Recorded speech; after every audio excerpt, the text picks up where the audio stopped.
अच्छा, ये जगन्नाथपुरी के कुछ नियम हैं, उन नियमों का पालन लगभग सब जगन्नाथ सेवकों को करना चाहिए। जैसे गजपति राजा महाराज उस दिन भी आज्ञा कर रहे थे कि आप भी कथा में सबको कहें कि कभी भी रथ यात्रा करनी हो तो उन्हीं तिथियों में करें जिन तिथियों में महाप्रभु जगन्नाथ जी की होती है। उससे पूर्व में या उसके बाद में रथ यात्रा नहीं करनी। क्यों? विश्व में जहां कहीं भी जगन्नाथ हैं, सब एक ही हैं और वे विश्व का कल्याण करने के लिए एक साथ अवस्थित हैं, चाहे वो वृंदावन में विराजमान हो, चाहे यहां हो, चाहे जहां कहीं भी जगन्नाथ मंदिर है। अब आगे पीछे रथ यात्रा का क्रम जब होता है तो महाप्रभु जी विश्व कल्याण के लिए हैं और रथ यात्रा में ठाकुर जी परम आनंदित। अब वहां आप रथ यात्रा करते हैं तो जगन्नाथ जी को लगता है अब हम रथ यात्रा में जाएं कि यहां बैठ के कल्याण करें। इसलिए एक ही समय पर रथ यात्रा होनी चाहिए जब महाप्रभु जी की रथ यात्रा हो। महाप्रभु जगन्नाथ अपने चतुर्धा रूप से मंच पर सुशोभित हैं, स्नान वेदी पर विराजमान हैं। जगन्नाथ जी, बलभद्र जी, सुभद्रा जी और सुदर्शन जी। इसमें ज्यादा है, इसमें कम है, बराबर करो। महाप्रभु जगन्नाथ जी की पावन कृपा से हम आप सब लोग श्री नीलाचल धाम जगन्नाथपुरी में स्नान पूर्णिमा के पावन अवसर पर अविराजित होकर के पावन कथा श्रवणार्थ उपस्थित हुए हैं। ये हमारा परम सौभाग्य है। आज इस उत्सव का द्वितीय दिवस और महाप्रभु जगन्नाथ जी के पावन उत्सव में केवल एक दिवस शेष। 2 दिन से महाप्रभु जी इतने व्यस्त थे कि रात्रि शयन भी अच्छे से मंदिर में नहीं हो रहा था, इसलिए कल महाप्रभु जी का शयन भी जल्दी हुआ और आज दर्शन भी विलंब से, लगभग 1-2 बजे से महाप्रभु जी के दर्शन होंगे, ऐसी मुझे जानकारी मिली। कल हमारे नाथों के नाथ जगन्नाथ मंदिर से बाहर स्नान वेदी पर आएंगे और समग्र विश्व को महाप्रभु जी का वहां बैठ कर के दर्शन होगा। आप सब लोग अपना बहुत ध्यान रखिएगा। कल सुबह तो पहले यहाँ प्यारे गिरधर लाल जी का स्नान होगा लगभग 9 बजे से, और लाल जी का अभिषेक करने के बाद फिर लाल जी का श्रृंगार और आरती होगी। तत्पश्चात हम सब लोग अपनी अपनी व्यवस्थाओं से जगन्नाथ जी का दर्शन करने जाएंगे। जल अपने पास रखिएगा, छतरी रखिएगा, भगवान करे कि कल धूप ज्यादा ना पड़े। हो सकता है कि स्नान पूर्णिमा है तो देवता ही आकाश से महाप्रभु जी को स्नान करा दें। तो जैसा भी परिस्थिति बने, आप सब लोग बड़े आनंद के साथ कल का दर्शन जरूर कीजिए। मैं तो जो लोग जगन्नाथपुरी आकर के आज कल में प्रस्थान कर रहे हैं उन सबको भी कह रहा हूं कि 29 तक तो रुको, महाप्रभु जी का दर्शन करके जाओ, उनके स्नान भाव का दर्शन करके जाओ। ये दर्शन साल में एक ही बार होता है। तो कल स्नान पूर्णिमा का दर्शन हम लोग करेंगे बड़े भाव से, और तत्पश्चात केवल प्रसाद पाके फिर संध्या में कल ठाकुर जी का गज भेष होता है। कल के दिन ठाकुर जी गजेंद्र रूप धारण करते हैं। गज भेष साल में एक ही बार होता है। और फिर कल संध्या में दर्शन देने के बाद फिर महाप्रभु जी 14-15 दिनों के लिए अनौसर में चले जाएंगे। फिर महाप्रभु जी का दर्शन नहीं होगा। 30 तारीख को जगन्नाथ भगवान के मंदिर में आपको पट चित्र का दर्शन होगा, महाप्रभु जी का नहीं होगा। अब सीधे दर्शन फिर 14 जुलाई को, 13 या 14 जुलाई को महाप्रभु जी का दर्शन होगा। पुरी में आचार्य जन आज्ञा करते हैं, आप सबको भी इस बात पर ध्यान देना है कि जब जगन्नाथ मंदिर में महाप्रभु जी का दर्शन 15 दिन के लिए अनौसर होता है तो आपके घर में भी विराजमान जगन्नाथ जी, उनका भी, उनके मुख पर भी एक पर्दा रखना है, आपको दर्शन नहीं करना। वो ठाकुर जी का अनौसर काल है। अब उसमें अनेक भाव, ठाकुर जी अपने भक्तों की पीड़ा ले लेते हैं अपने ऊपर, केवल दूध पाते हैं, रसायन पाते हैं, अन्न का भोग नहीं लगाते ठाकुर जी। कहीं कहीं भाव है कि ठाकुर जी समग्र विश्व के कल्याण के लिए तप में विराजमान हो जाते हैं। तो इस प्रकार से आप सबको भी ध्यान देना है कि 30 तारीख से आपके पास भी जो जगन्नाथ जी का स्वरूप है उनके ऊपर भी आप एक वस्त्र पधरा दीजिए। महाप्रभु जी के रूप का दर्शन फिर रथ यात्रा वाले दिन ही करना है, उससे पूर्व नहीं करना। आप मंदिर भी जाएंगे 30 तारीख को, यहाँ कथा सुबह होगी, फिर उसके बाद प्रस्थान करेंगे सब। तो उस दिन भी महाप्रभु जगन्नाथ जी के गर्भगृह के बाहर पट्टचित्र लगा होगा, महाप्रभु जी का दर्शन नहीं होगा। मंच पर भी उस दिन महाप्रभु जी का दर्शन नहीं होगा, यहाँ पर भी पट्टचित्र होगा। हमारे भागवत जी श्रवण करने वाले महाप्रभु जगन्नाथ जी, इनका भी दर्शन नहीं होगा, इनकी जगह भी पट्टचित्र विराजेगा। तो इसका ध्यान रखना। अच्छा, ये जगन्नाथपुरी के कुछ नियम हैं, उन नियमों का पालन लगभग सब जगन्नाथ सेवकों को करना चाहिए। जैसे गजपति राजा महाराज उस दिन भी आज्ञा कर रहे थे कि आप भी कथा में सबको कहें कि कभी भी रथ यात्रा करनी हो तो उन्हीं तिथियों में करें जिन तिथियों में महाप्रभु जगन्नाथ जी की होती है। उससे पूर्व में या उसके बाद में रथ यात्रा नहीं करनी। क्यों? विश्व में जहां कहीं भी जगन्नाथ हैं, सब एक ही हैं और वे विश्व का कल्याण करने के लिए एक साथ अवस्थित हैं, चाहे वो वृंदावन में विराजमान हो, चाहे यहां हो, चाहे जहां कहीं भी जगन्नाथ मंदिर है। अब आगे पीछे रथ यात्रा का क्रम जब होता है तो महाप्रभु जी विश्व कल्याण के लिए हैं और रथ यात्रा में ठाकुर जी परम आनंदित। अब वहां आप रथ यात्रा करते हैं तो जगन्नाथ जी को लगता है अब हम रथ यात्रा में जाएं कि यहां बैठ के कल्याण करें। इसलिए एक ही समय पर रथ यात्रा होनी चाहिए जब महाप्रभु जी की रथ यात्रा हो। उसी समय पर स्नान उत्सव होना चाहिए जिस समय महाप्रभु जी का होता है। महाप्रभु जी के 15 दिन दर्शन नहीं होते तो विश्व में जहां भी जगन्नाथ मंदिर हैं वहां दर्शन नहीं होने चाहिए, चित्रपट ही होना चाहिए आगे। महाप्रभु जी अनवसर में रहते हैं। इन सब बातों का ध्यान हम लोग रखना प्रारंभ करें, करना प्रारंभ करें।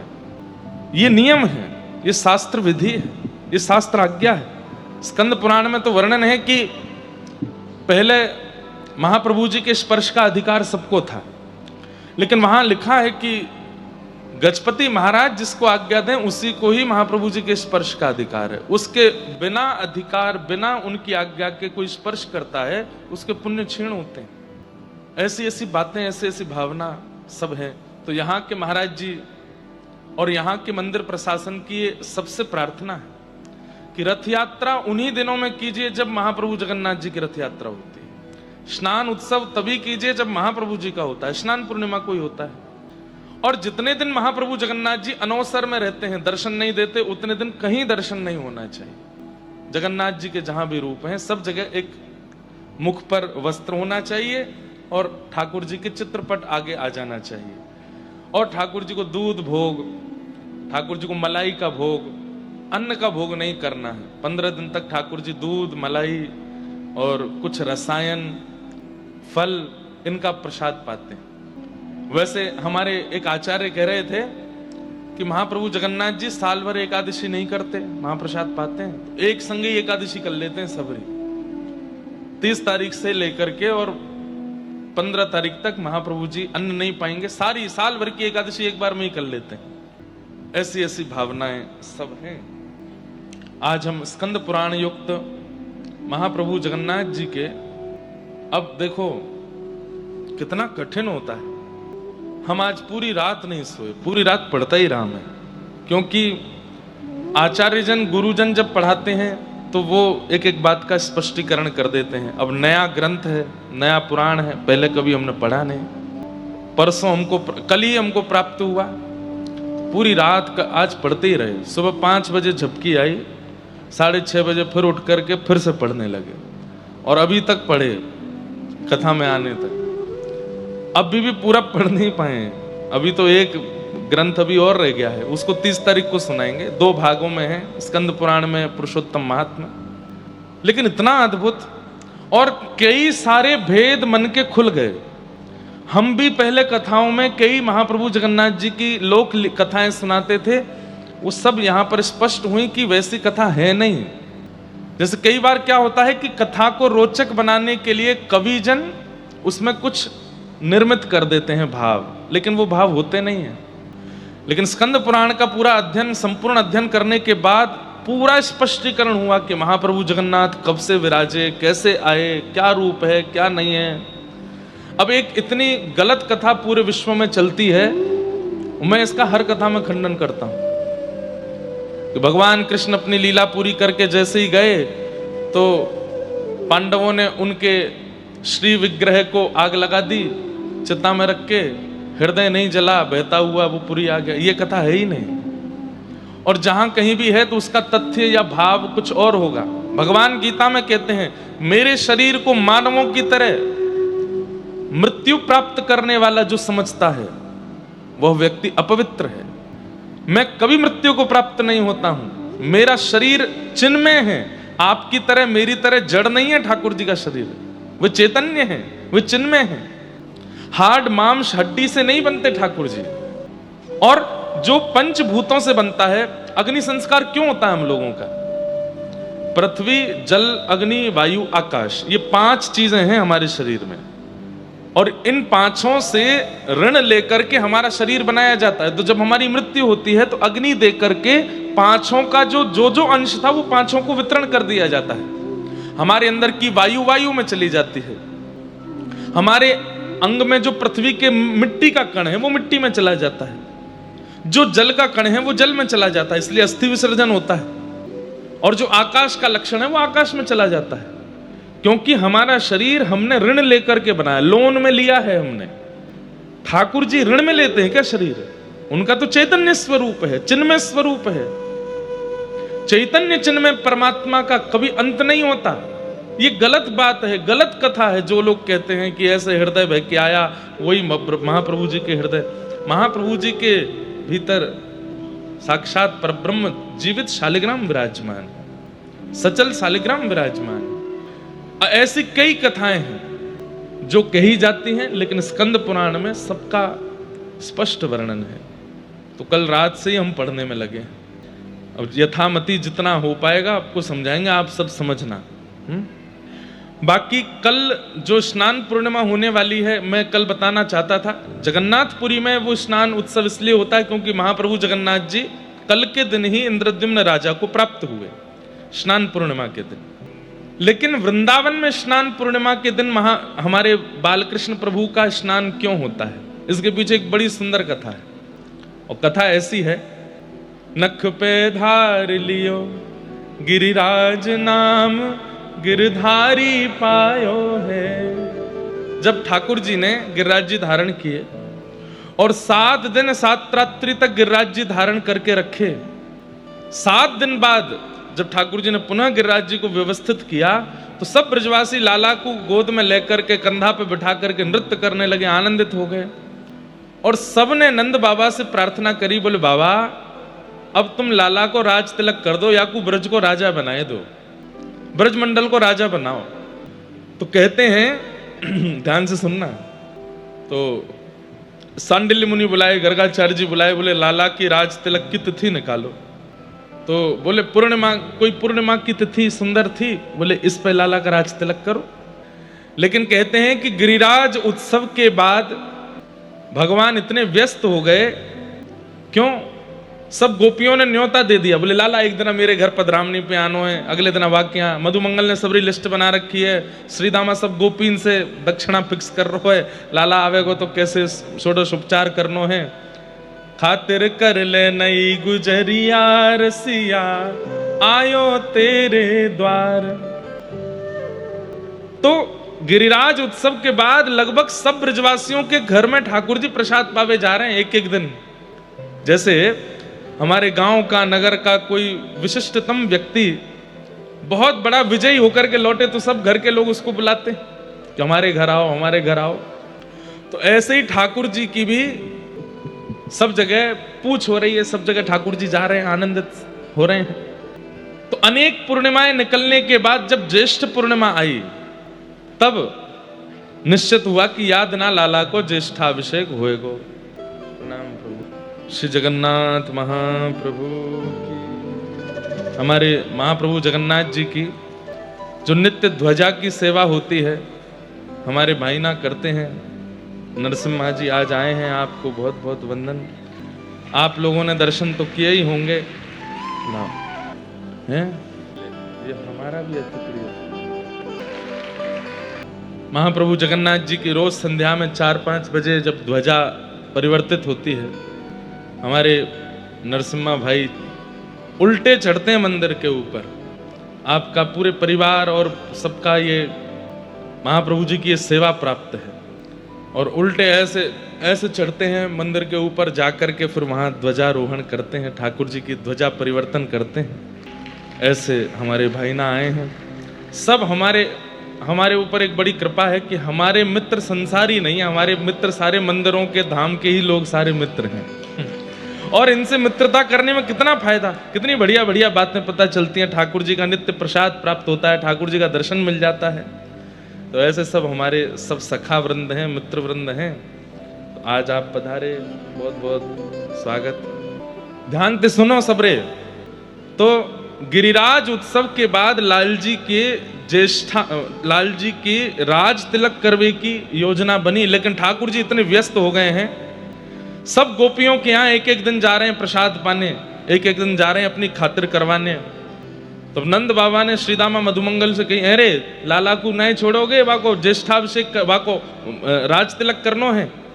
तब सब ब्रजवासी बोले, बाबा अब लाला जेठ तक तो बहुत व्यस्त है, सबरी गोपीन के यहाँ वाको प्रसाद है, जेठ में आप कर लियो। तो ज्येष्ठ में अति गर्मी भी होती है, ग्रीष्म ऋतु भी रहती है। तब ठाकुर जी ने नंद बाबा ने मन में विचार किया कि ठीक है, ज्येष्ठ की पूर्णिमा को लाला को राज तिलक करेंगे। तो कल के दिन ठाकुर जी हमारे वृंदावन चंद्र श्री राधा रमन लाल, श्री बालकृष्ण प्रभु, मदन मोहन जी, कल इनका राज तिलक हुआ। सब ब्रजवासियों ने मिलकर के लाला को तिलक कियो और अति ग्रीष्म हैवे के कारण यमुना जल ले लेकर के आए हैं और लाला को अभिषेक कर रहे हैं। इस भाव से वृंदावन में ज्येष्ठाभिषेक मनाया जाता है, ठाकुर जी का अभिषेक किया जाता है। लाला को राज तिलक हैवे वारो है। तो क्या विधि विधान हो रहा है? प्रथम रात्रि यमुना घट भीतर, प्रथम रात्रि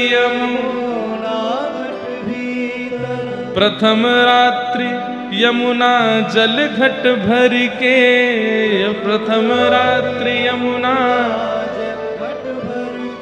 अधिवासन करवायो।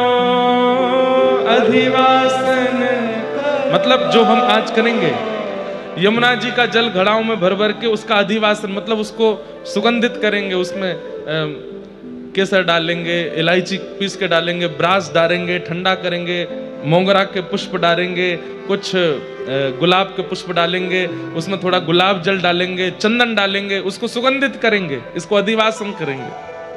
उठी प्रभात कंचन चौकी धर, उठी प्रभात,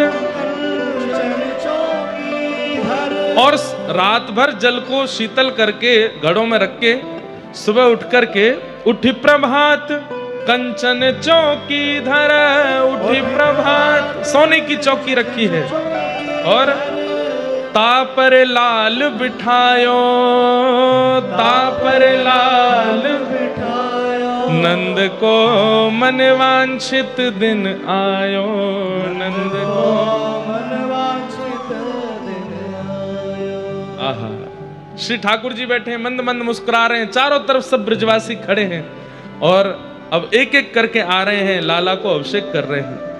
राज बैठ अभिषेक करत हैं, राज बैठ अभिषेक करत हैं, विप्रन वेद सुनायो, विप्रन वेद सुनायो। आहा, ज्येष्ठ शुक्ल पुण्यो दिन सुरवधू, ज्येष्ठ शुक्ल पुण्यो दिन हरिक फूल बरसायो, हरिक फूल बरसायो, नंद को मन वांछित दिन आयो, नंद को मन वांछित दिन आयो। रंगी कोर धोती ऊपर ना, रंगी कोर धोती ऊपर ना, कोरी धोती के रंग किए हैं चंदन से, धोती और उपरना उस पर रंग लगाए हैं, और आभूषण सब साज, आभूषण सब साज, और लाल जी को उपरना पहना के, धोती पहना करके, तिलक करके अभिषेक करने के बाद द्वारकेश आनंद भयो प्रभु, द्वारकेश आनंद भयो। क्यों? आज नाम पढ़ो ब्रजराज, आज नाम पढ़ो बोलो ब्रजराज कृष्ण की, ब्रजराज गोपाल की, नाम पढ़ो ब्रजराज, नाम पढ़ो ब्रजराज। नंद को मन वांछित दिन आयो, नंद को मन वांछित। तो कल ठाकुर जी का राज्याभिषेक होगा, तो व्रज के भाव से ठाकुर जी का अभिषेक किस लिए होता है कि लाला को व्रज को राजा बनाया गया है। गिरिराज उत्सव के बाद कालिया नाग मर्दन के बाद ब्रजवासी ने कही, याने ब्रज की इतनी रक्षा करिए नंद बाबा, अब तो तुम लाला सुघड़ है गए हो, अपनी गद्दी पर लाला को बैठाए दो। और श्री ठाकुर जी को कल राज्याभिषेक होएगो। एक भाव, एक नहीं है, अनेक है। एक भाव यह भी है कि ठाकुर जी का राज्याभिषेक होता है। एक भाव ठाकुर जी यमुना जी के साथ रास विहार करते हैं। अनेक अनेक भाव हैं, सब भावों से ठाकुर जी का कल अभिषेक हम लोग करेंगे। तो कल गिरधर लाल जी का अभिषेक होगा। जिन लोगों ने जनेऊ धारण किया है, यज्ञोपवीत जिनका हुआ है, केवल वे ही मंच पर आएंगे। और वे सब लोग यहाँ जो सेवा में हैं उनको बता दीजिएगा। ऐसे नहीं कि जबरदस्ती जनेऊ लेके पहने आए बोले ताकि हम भी चढ़ जाएं। देखो, इन बातों का आप ध्यान रखा कीजिए कि अनधिकारी चेष्टा करने से आपको लगेगा कि हम ठाकुर जी को छू लेंगे, ठाकुर जी का स्पर्श कर लेंगे, लेकिन नहीं, उससे अपराध ही होता है। ठाकुर जी ने बहुत छोटे छोटे तो नियम रखे हैं। यज्ञोपवीत धारण करने वाले, गायत्री संध्या बंदन करने वाले वो हमारा स्पर्श करें, धोती ऊपर ना पहनने वाले हमारा स्पर्श करें। और जो भी कल मंच पे आएंगे, ज्यादा लोग तो नहीं आएंगे, ज्यादा से ज्यादा 10-15 लोग बस, नहीं तो हमारा लाला नेक्स्ट तो डर के मारे भाग जाएगा। इतने विशाल ठाकुर जी नहीं है ना। तो सब लोग सिले हुए वस्त्र नहीं पहनेंगे, कोरे उपरना और कोरी धोती, यज्ञोपवीत होना चाहिए, चंदन तिलक लगा करके मंच पर आएंगे। ठाकुर जी का अभिषेक कल होगा और बाकी सब लोग केवल दर्शन करना और नीचे से ही आशीष देना, लाला आज हमारो व्रजराज बनो है, ऐसे ही लाला व्रजराज बनो रहे। इस भाव से गिरधर लाल जी का अभिषेक यहाँ करके फिर हम लोग जाएंगे महाप्रभु जी का वहां अभिषेक दर्शन करेंगे। तो इस तरीके से कल का क्रम होगा। सब लोग सुबह 9 बजे उपस्थित रहिएगा। आइए हम आप सब लोग अब महाप्रभु जी के पुरुषोत्तम महात्म की सुंदर कथा में प्रवेश करते हैं और किस प्रकार महाप्रभु जगन्नाथ पुरी में विराजमान हुए वह सब भाव श्रवण करने का भाव रखते हैं। श्री जगन्नाथ महाप्रभु की जय। बलभद्र सुभद्रा मैया की जय। जय श्री राधे। स्कंद पुराण पुरुषोत्तम महात्मा श्री जैमिनी जी प्रवचन कर रहे हैं और ऋषिजन पूछ रहे हैं। स्कंद पुराण में विशेष रूप से हमारे भारत के समस्त विशिष्ट तीर्थों का जो मूल स्वरूप है वो स्कंद पुराण में ही वर्णन है। सब मुनियों ने पूछा, क्या? कस्मिन् युगे सतु मुने इंद्रद्युम्नो भवन नृपः, कस्मिन् देशेस्य नागरं कथं वा पुरुषोत्तमं, गत्वा चो विष्णु प्रतिमां कारयामास वा कथं, एतत् सर्वं विसस्तरतः कथस्य व महामुने। समस्त मुनियों ने मिलकर के जैमिनी महाराज से पूछा कि भगवान हमें ये बताइए कि ये इंद्रद्युम्न राजा कौन है, ये कौन से कुल में जन्मे, कौन से युग में जन्मे, कौन से वंश में इनका अवतार हुआ और इन्होंने ऐसा क्या किया कि इनके पास साक्षात चतुर्धा भगवान पधारे जिन्हें जगन्नाथ के भाव से पूरे विश्व ने वंदन किया। कृपा कर इन इंद्रद्युम्न के बारे में हमको बताइए और इन्हें जगन्नाथ जी कैसे प्राप्त हुए, ये महाप्रभु जगन्नाथ पृथ्वी पर कैसे आए, कृपा कर इनकी पूरी लीला हमें सुनाइए। तब श्री जैमिनी जी महाराज अति प्रसन्न होकर के इंद्रद्युम्न महाराज का परिचय पहले दे रहे हैं और क्या कह रहे हैं? आसीत कृत युगे विप्रा इंद्रद्युम्नो महानृपः, सूर्यवंशे सधर्मात्मा सन्नुष्टः पंचमूरुषः। बहुत ध्यान से सुनिए। आज की कथा हम बिल्कुल जो है अभी तक तो गुरुजनों से पढ़े, लेकिन ये कथा हमको जगन्नाथ जी पढ़ा गए हैं, क्योंकि अब गुरुमुख होना आवश्यक होता है किसी भी ग्रंथ को पढ़ने से पहले, लेकिन ये ग्रंथ हमने स्वच्छंद जगन्नाथ जी से ही पढ़ा है। तो स्कंद पुराण के हमारे गुरुदेव जो हैं वो जगन्नाथ महाप्रभु ही हैं। तो इसलिए आप सब लोग बड़े ध्यान से सुनना। जो जो श्लोक अधिकृत हैं उन सबको हम सुनाएंगे, और आप सब बिल्कुल एक दर्थ होकर के पूरी कथा श्रवण करो। सतयुग में, अब देखिए, जगन्नाथ महाप्रभु कलयुग के देवता हैं, लेकिन विराजमान कब से हैं? सतयुग से विराजमान है। सतयुग में सूर्यवंश जात में एक प्रकार से यह भाव वर्णित है कि इंद्रद्युम्न नामक राजा थे और बड़े धर्मात्मा थे। ब्रह्मा जी के अधस्तन पंचम पुरुष पुत्र माने जाते हैं इंद्रद्युम्न राजा। इंद्रद्युम्न राजा का यहां पर स्वरूप इतना सुंदर वर्णन किया गया। वे सत्यवादी हैं, वे सदाचारी हैं, निष्पापी हैं, सात्विक श्रेष्ठ हैं। मतलब ये गुण वो हैं जिन गुणों से ठाकुर जी रीझते हैं। सत्यवादी हैं, सदाचारी हैं, सात्विक निष्ठ हैं, न्याय मार्गी हैं, आत्म तत्व को जानने वाले और ज्ञान चर्चा को बड़े ध्यान से श्रवण करने का आपका स्वभाव है। लेकिन ये सारे लक्षण तो कई लोगों में आपको अनुभव हो जाएंगे। तो एक ऐसा कौन सा विशिष्ट लक्षण है इंद्रद्युम्न राजा का जिससे महाप्रभु जगन्नाथ इतने प्रसन्न हो गए, इतने आसक्त हो गए? तो कहते हैं इंद्रद्युम्न राजा को एक, कह लें कोई अतिशयोक्ति नहीं, एक व्यसन है। काय का व्यसन? कि आप हर सप्ताह विश्व के समस्त तीर्थ यात्रियों को, काशी के राजा हैं, काशी बुलाते हैं और काशी में बुलाकर के समस्त उन तीर्थ याटन करने वाले वैष्णवों से तीर्थ की महिमा सुनते हैं। आप स्वयं राजा हैं, बार बार सारे तीर्थों में नहीं जा पाते, और कई बार राजाओं को तीर्थ यात्रा पर भी जाना होता है तो बहुत व्यवस्थाएं करनी होती हैं, वहां तीर्थ यात्रियों को दिक्कत भी हो जाती है। तो आप क्या करते हैं, अपने नगर में ही समस्त तीर्थ यात्रियों को निमंत्रण देते हैं, बाकायदा पालकी से उनको बुलवाते हैं और सभा में बैठा करके प्रत्येक तीर्थयात्री वैष्णवों को प्रणाम करते हुए कहते हैं, आप कौन से तीर्थ में दर्शन करने गए? बोले हम तो बद्रीनाथ गए थे। अच्छा, जरा वहां का बताइए ना, कैसा है बद्रीनाथ?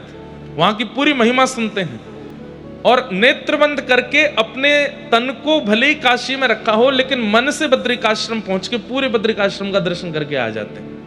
और फिर उस तीर्थ यात्री को खूब धन धान्य देके, दक्षिणा देके, वस्त्र दे करके खूब उनका सम्मान करते हैं कि आपकी कृपा से हम यहीं बैठे बैठे बद्रिकाश्रम हुआ है। फिर दूसरे तीर्थ यात्री के पास बैठते हैं, आप कहां से आए? बोले हम दक्षिण भारत में रामेश्वरम से आए हैं। अच्छा, वहां की महिमा बताइए।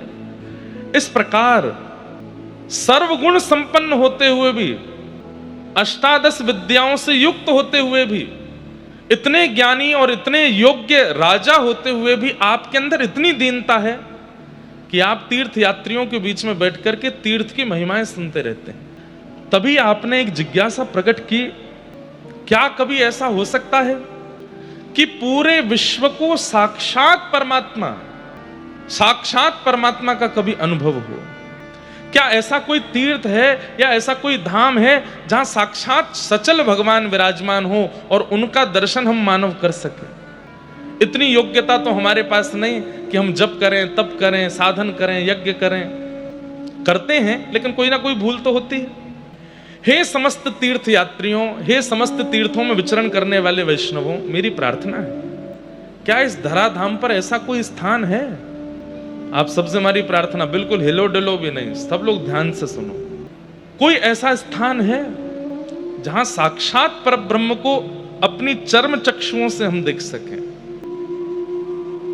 तब आपने प्रश्न किया कि आद्रतो व्याजहारेदम ज्ञायता क्षेत्र मुक्तमं यत्र साक्षात् जगन्नाथं पश्यामो नेन चक्षुष। जगन्नाथ केवल इन्हीं को नहीं कहते, परम पुरुष परमात्मा जो इस पूरे जगत का रक्षक है वो जगन्नाथ ही हैं। और इंद्रद्युम्न राजा कहते हैं, क्या कोई ऐसा स्थान है जहां पूरे जगत को चलाने वाले साक्षात पर ब्रह्मनाथ विराजमान हो और हम अपने चरम चक्षुओं से उनको देख सकें? क्या इस पृथ्वी पर ऐसा कोई स्थान है? एक प्रकार से इंद्रद्युम्न राजा ने घोषणा करके इसको पूरे विश्व में फैलवाया इस प्रश्न को कि है कोई ऐसा स्थान जहां साक्षात पर ब्रह्म का दर्शन मानव कर सके। तब एक वृद्ध से परम वैष्णव, परम विद्वान, ललाट पर अति तेज है, ऐसे एक तीर्थयात्री परम वैष्णव महात्मा उस सभा में आए और उन्होंने आकर के कहा, राजन, आपका प्रश्न मुझे प्राप्त हुआ तो मैं दौड़ा चला आया आपके पास। आपकी जो जिज्ञासा है शायद उसका समाधान मेरे पास है। ये सुनते ही तो इंद्रद्युम्न राजा बोले, क्या हम जीवात्मा प्रत्यक्ष ठाकुर जी को देख सकते हैं? बोले हाँ, एक स्थान है। कहां पर? बोले मैं अपने बाल काल में वहां दर्शन करने गया था। कौन सी जगह है वो? कि औड्र देश इति ख्यातो वर्षे भारत संज्ञके दक्षिणस्योदधिस्तीरे क्षेत्रम श्री पुरुषोत्तमम। औड्र देश यानी कि उड़ीसा, उड़ीसा प्रांत में दक्षिण मुखी दक्षिणस्थ महोदधि यानी कि समुद्र नारायण, उनके तट पर एक क्षेत्र विराजमान है जिसका नाम है श्री पुरुषोत्तम क्षेत्र। ध्यान से सुनिएगा। उस श्री पुरुषोत्तम क्षेत्र में तत्र नीलगिरिर्नाम समन्तात काननाव्रत एक वन है और उस वन को चारों ओर से वन ने घेरा है। बीच में एक सुंदर सा छोटा सा एक पर्वत है जिसका नाम है नीलगिरी। बंधुओं, हम सब लोग भुवनेश्वर से जब जगन्नाथपुरी की ओर आते हैं, आप सबने ये अनुभव किया कि नहीं, पर मैं हर बार करता हूं, 8-9 किलोमीटर दूर से ही श्री मंदिर इतना ऊंचा दिखाई देता है, लेकिन जैसे ही आप सिंहद्वार पर पहुंचेंगे तो लगता है कि शिखर इतना ऊंचा तो नहीं है, महाप्रभु जगन्नाथ जी का मंदिर इतना ज्यादा ऊंचा तो नहीं है कि इतनी दूर से दिखाई देता है। वास्तव में अब आजकल ड्रोन चलते तो हैं, आजकल दर्शन करने की विधा ऊपर से है तो सही, लेकिन देखा जाए तो जगन्नाथपुरी और विशेष रूप से जहां भगवान जगन्नाथ विराजमान है वो श्री मंदिर एक पर्वत के ऊपर है। वो थोड़ा सा पूरी जहां पर हम अभी भी बैठे हैं इससे भी थोड़ा ऊंचाई पर है, वो नीलगिरी पर्वत है। तो तत्र नीलगिरिर्नाम समन्तात काननाव्रत, एक वन से आच्छादित नीलगिरी पर्वत है। तस्योत्संगे कल्प वृक्ष समन्तात क्रोश सम्मितः, वहां पर एक कल्प वृक्ष, एक वट वृक्ष है, वहां पर एक रोहिणी कुंड भी है, वहां साक्षात ठाकुर जी विराजमान, परमात्मा विराजमान है। किस रूप से, किस नाम से? श्री नील माधव भगवान, नील माधव भगवान के रूप में वहां पर ठाकुर जी विराजमान है। ठाकुर जी का नाम जगन्नाथ पूर्व से ही है, यहां पर कितनी बार जगन्नाथ शब्द का ही भाव आता है। यत्र साक्षात् जगन्नाथः शंख चक्र गदाधर जंतूनां दर्शनान् मुक्तिं यो ददाति कृपानिधि। वहां पर साक्षात जगन्नाथ भगवान विराजमान है। कैसे? बोले चतु व्यूह रूप में, अपने चतु हस्त कमलों में शंख चक्र गदा पद्म लेकर के साक्षात नील माधव जगन्नाथ भगवान विराज रहे हैं।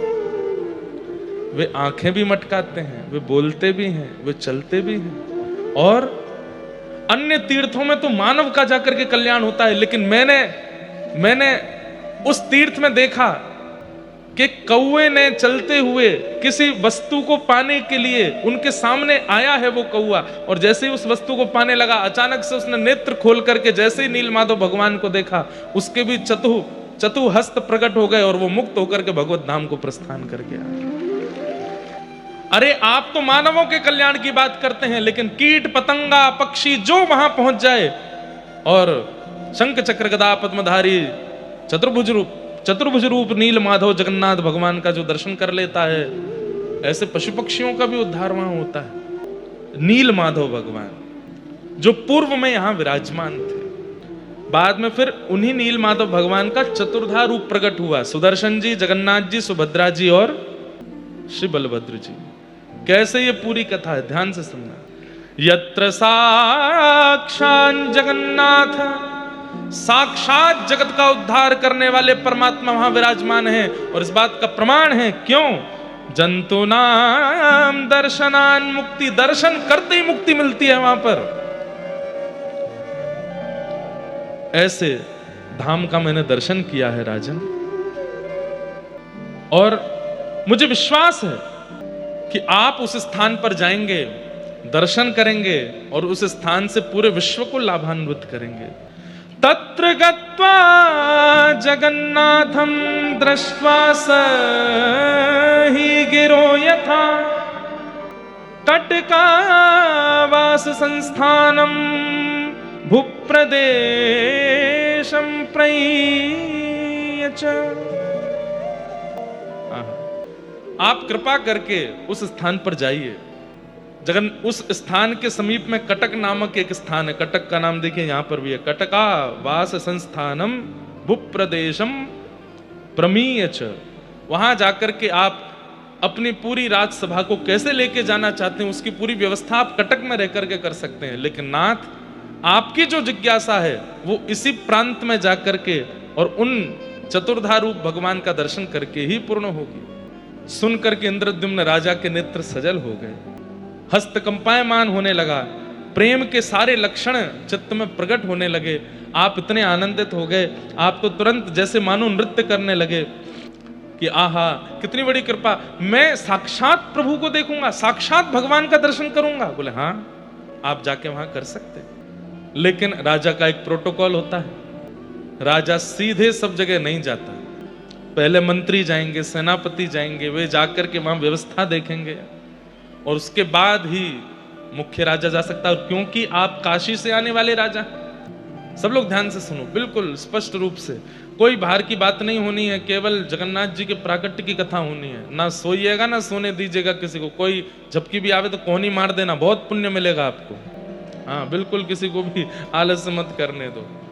लेकिन राजा का नियम है। अब देखो, कल भी एक किसी ने प्रश्न किया तो भगवान विरह क्यों देते हैं? विरह देखो अभी कैसा विरह देंगे। इंद्रद्युम्न राजा, आप तो तैयार थे जाने के लिए, लेकिन पूरे राज्यसभा ने निर्णय लिया कि राजन आप पहले नहीं जाएंगे, आप पहले अपने पुरोहित जी को भेजिए। पुरोहित जी जाएंगे और इन तीर्थयात्री के द्वारा बताई गई सारी भावों को देख करके वे वहां देख करके आएंगे, नील माधव जगन्नाथ भगवान का दर्शन करके आएंगे और वे सब आपकी व्यवस्था देख के आएंगे। आप जाएंगे तो कहाँ रुकेंगे, कहाँ प्रसाद बनेगा, इतनी सेना जाएगी, सेना कहाँ रुकेगी, वहां के जो उत्कल देश के राजा हैं उनको बता करके आएंगे। ये सब नियम है, राजा ऐसे नहीं निकल सकता। इंद्रद्युम्न बोले मैं तो बहुत उतावला हो रहा हूं, मुझे जाने दीजिए ना। बोले नहीं, आप अभी नहीं जाएंगे, आप कृपा कर अपने पुरोहित जी को भेजिए। तो राजा के ऊपर भी कई लोग होते हैं, आचार्य लोग, जिनकी आज्ञा राजा को माननी पड़ती है। तो इंद्रद्युम्न राजा का मन तो बहुत था, भैया ये पंखा बंद है, किसी से कह के पंखा चलवाए दो। कई लोग बेचारे एसी की आड़ में, अच्छा इतनी वेदना में थे आप लोग, फिर भी देखो कितने अच्छे शांत होकर के सुन रहे थे पूरी कथा। गर्मी तो नहीं लग रही ज्यादा, कुछ तो थोड़ी बहुत लग रही है, पर ये पंखा चलाने के लिए लगे हैं, पेमेंट तो पूरा होगा इनको, तो चलवा भी दो। ठाकुर जी की लीला कैसी है देखो, राजा है इंद्रद्युम्न, वे चाहे तो क्या नहीं कर सकते, तुरंत पहुंच सकते हैं, लेकिन सब ने रोक दिया। बोले आप नहीं जाएंगे, पहले पुरोहित जाएगा। काश इंद्रद्युम्न चले जाते, ये बाद में आपको पता चलेगा। आपने अपने पुरोहित जी को बुलाया और कहा कि महाराज आप कृपा करके जाएं। तो पुरोहित जी बोले मैं तो अस्वस्थ हूं, मैं अपने छोटे भाई को भेजूंगा, और चल गए। बोलो जगन्नाथ महाप्रभु की। वाह भैया, ये तो ऐसा लग रहा है जैसे स्विच बंद जानबूझ के कर रखा था, आपको कहीं जाड़ा नहीं लग जाए, सर्दी नहीं लग जाए। हाँ क्या? अच्छा ऊपर से गर्मी फेंक रहे हैं ये, इसलिए बंद कर रखे थे। लग तो रही है गर्मी से चलने के बाद। गर्मी आ रही है क्या ऊपर से? जबरदस्ती आने लगे तो बता देना, ठीक है, फिर बंद करा देंगे। थोड़ा सरल सहज भाव में राजा ने अपने पुरोहित जी से कहा, तो पुरोहित जी बोले मैं तो वृद्ध हो गया हूं, शायद मैं इतनी निपुणता नहीं रखूंगा, पर मैं अपने छोटे भाई विद्यापति को भेजता हूं, वे जाकर के आपके इस जो नियुक्त स्थान है उसका दर्शन करके और पूरी योजना बना करके आएंगे और आपको बताएंगे। अब देखिए, ये विद्यापति भी अभी तो हमने पहली बार पढ़ा, पर मैं इसकी खोज करूंगा। विद्यापति का कोई पूर्व जन्म का या पूर्व काल का कोई तो संबंध है कि इनको नील माधव भगवान का प्रत्यक्ष दर्शन हुआ? कहां? ये तो पुरोहित भी नहीं थे, पुरोहित के छोटे भाई हैं। इनको बुलाया गया और कहा कि आपको इस प्रकार उत्कल देश जाना है, वहां पर कटक नामक एक शहर है, उसके पास में महानदी और समुद्र के दक्षिण तीर पर एक नीलगिरी पर्वत है, वहां नीलाचल भगवान, उनका दर्शन करके आना है और सब व्यवस्था आकर के राजा को बतानी। फिर राजा पूरी सेना के साथ दर्शन करने जाएंगे। तो आप बड़े सौभाग्यशाली हुए, कितने खुश हैं, क्या कह रहे हैं। हर किसी को जगन्नाथ आते समय ये श्लोक बोलना चाहिए, महाप्रभु जी का दर्शन करते समय ये बोलना चाहिए कि अहो में सफलम जन्म सुकल्या सर्वरीच में द्रक्ष्यामि यद भगवातो मुख्य पद्म मघापहम। रथ में आरूढ़ होकर के विद्यापति इतने प्रसन्न हो रहे हैं, मैंने ऐसे कौन से जन्म के पुण्य किए, मेरा तो दूर दूर तक कोई संपर्क संबंध नहीं था इंद्रद्युम्न से, लेकिन फिर भी इनके पुरोहित का मैं छोटा भाई हूं और कहां से मुझे बुला करके मुझे भेजा जा रहा है। अरे ये मुझे भेजा नहीं जा रहा है, मुझे बुलाया जा रहा है। कल जब रात्रि में ये भाव पढ़ रहा था, इंद्रद्युम्न राजा जब विद्यापति को जाते हुए देख रहे हैं तो इंद्रद्युम्न को लग रहा है कि मैं राजा क्यों हूं, मैं विद्यापति क्यों नहीं, शायद मैं जाता। थक मन चल जीव चखा नयन देखीब, थक मन चल जीव। उड़िया भाषा में इतने बढ़िया बढ़िया गीत हैं और महाप्रभु जगन्नाथ जी कृपा से हम सब गाएंगे। किस लिए? उड़ीसा के लोगों को सिखाने के, आपको तो आता ही है, हमारे वृंदावन के लोगों को रटाने के लिए, हमारे उत्तर भारत के लोगों को महाप्रभु जी का यश, उनका गुण सिखाने के लिए।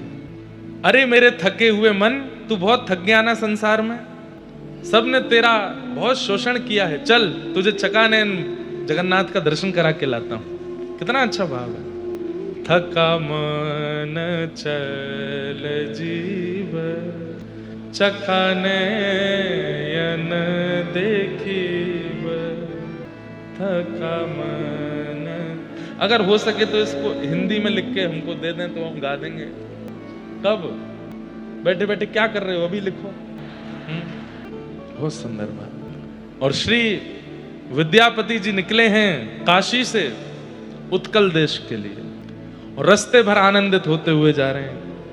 अहो में सफलम जन्म सुकल्या सर्वरीच में द्रक्ष्यामि यद भगवतो मुख पद्म पद्म घापहम। मैं कितना बड़ा सौभाग्यशाली हूं, वो कमल नयन कमल मुख वाले ठाकुर जी का मैं दर्शन करूंगा, मैं कितना सौभाग्यशाली। और विद्यापति निकल पड़े हैं नील माधव भगवान का दर्शन करने के लिए। आप चलते चलते रास्ते भर आनंदित करते हुए आ रहे हैं। कैसे आऊं रे कन्हैया, कैसे आऊं रे नंद लाला, तेरी गोकुल नगरी बड़ी दूर नगरी, दूर नगरी बड़ी दूर। विद्यापति निकले हैं, हम भी साथ में चलें और इस उत्कल देश का दर्शन करें। मीराबाई के शब्दों में, जैसे ही विद्यापति ने उत्कल प्रांत में प्रवेश किया, कई यहां पर वर्णन किए गए, लेकिन इसमें सबसे ज्यादा आश्चर्यजनक बात जो थी, श्री क्षेत्र में प्रवेश करते ही उन्होंने क्या अनुभव किया। शंख चक्र गदा पद्म धारिणो दद्रशे नरा, आप लोगों को आश्चर्य होगा, लेकिन ये बात वास्तविक है।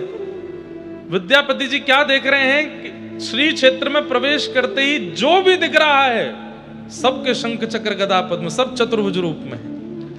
हमें आपको नहीं पता चल रहा है, पर हम भी अभी इस वक्त चतुर्भुज रूप में हैं। इस वक्त हम सब चतुर्भुज हैं। दो भुजा हमारी ये हैं, दो दिख नहीं रही हैं, ठाकुर जी को दिखती हैं वो, या फिर कोई श्रेष्ठ जन हो उनको दिखती हैं। श्री क्षेत्र में हर व्यक्ति चतुर्भुज रूप हो जाता है।